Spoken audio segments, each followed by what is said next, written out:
अस्सलाम वालेकुम dear students. इस लेक्चर में हम बेंजोडाइज़ेपिन पार्ट 2 इसको हम कंटिन्यू करेंगे, जिसमें हम करेंगे सिस्टमिक इफ़ेक्ट ऑफ बेंजोडाइज़ेपिन। ठीक है, उसमें हमारे पास सेंट्रल नर्वस सिस्टम के इफ़ेक्ट्स आते हैं, कार्डियोवास्कुलर इफ़ेक्ट्स आते हैं, रेस्पिरेटरी सिस्टम पे क्या इफ़ेक्ट्स है, मसल्स पे क्या इफ़ेक्ट्स है, ये हम आज के लेक्चर में पढ़ेंगे। ठीक है, तो सबसे पहले हम स्टार्ट करते हैं सेंट्रल नर्वस सिस्टम इफ़ेक्ट्स पे। मतलब जब हम बेंजोडाइज़ेपिन दे देते हैं तो हमारे सेंट्रल नर्वस सिस्टम पे उसके क्या इफ़ेक्ट्स होते हैं। ठीक है, सबसे पहले हम मतलब जो जिस चीज़ के लिए हम यूज़ करते हैं एंजियोलाइसिस, मतलब एंजाइटी की रिलीफ के लिए, सेडेशन के लिए, एमनेसिया के लिए, एंटी एपिलेप्टिक एक्टिविटी के लिए, इन सब के लिए हम मेनली यूज़ करते हैं। मतलब जैसे हम यूज़ करते हैं, ये एंजियोलाइसिस काज करता है, सेडेशन काज करता है, एमनेसिया काज करता है, और एंटी एपिलेप्टिक एक्टिविटीज़ के लिए भी हम, मतलब अगर सीजर वगैरह, एपिलेप्सी वगैरह इस पर पेशेंट पे अगर आ जाती है तो इसके लिए भी हम यूज़ कर सकते हैं।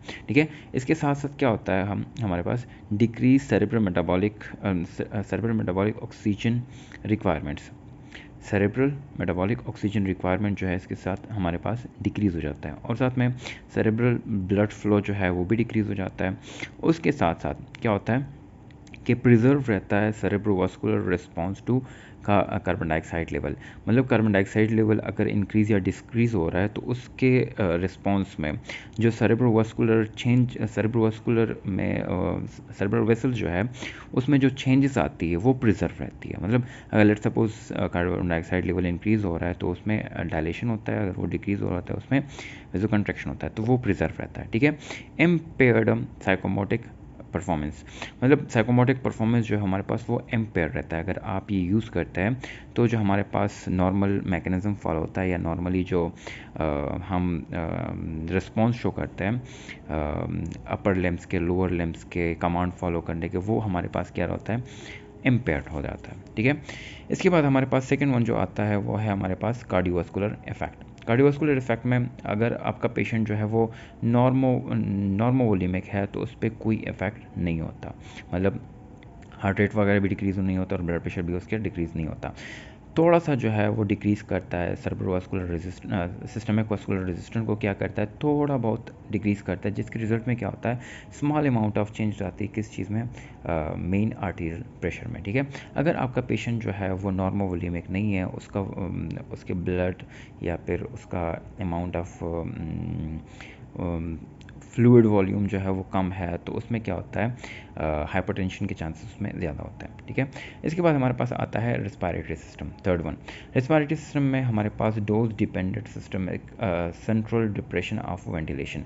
मतलब डोज डिपेंडेंट होता है क्या चीज़, सेंट्रल डिप्रेशन ऑफ वेंटिलेशन जो है वो डोज डिपेंडेंट डिप्रेशन उसमें आता है। ठीक है, अच्छा, ventilatory response to, let suppose आप डोज जो है वो बढ़ा रहे हैं तो आपके वेंटिलेटरी रिस्पॉन्स जो है वो ज़्यादा डिप्रेस होगा, अगर डोज आपने कम दिया है तो आप तो समहाउ कम डिप्रेशन होगा। ठीक है, ventilatory response to carbon dioxide is impaired. अगर आपके जिस्म में कार्बन डाइऑक्साइड की मकदार जो है वो बढ़ रही है तो आपका जिस्म उस पर कोई रिस्पॉन्स नहीं शो करता, अगर वो कम भी हो रही है तब भी कोई रिस्पॉन्स नहीं शो करता।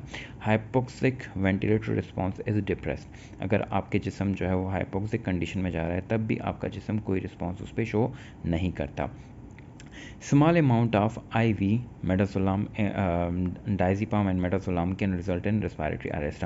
अगर स्मॉल अमाउंट में आप बेंजोडाइज़ेपिन दे देते हैं, बेंजोडाइज़ेपिन के टाइप्स में डायज़ेपाम और मिडाज़ोलाम अगर आप दे भी देते हैं स्मॉल अमाउंट में भी आईवी, तो वो भी रेस्पिरेटरी अरेस्ट काज कर सकता है। ठीक है, इसके बाद हमारे पास आता है muscle relaxation, mild reduction and muscle tone. मतलब मसल टोन को अप टू समहाउ ये डिक्रीज़ करता है, तो मसल रिलैक्सेशन प्रॉपर्टीज़ में कुछ ना कुछ मौजूद है।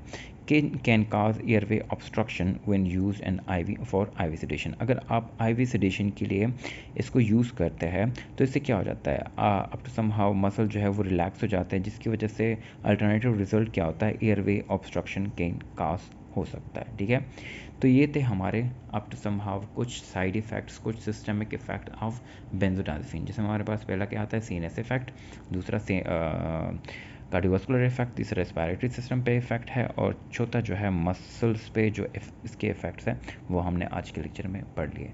ठीक है स्टूडेंट्स, अगर कोई क्वेश्चन है तो काइंडली आप मुझसे पूछ सकते हैं। Thank you.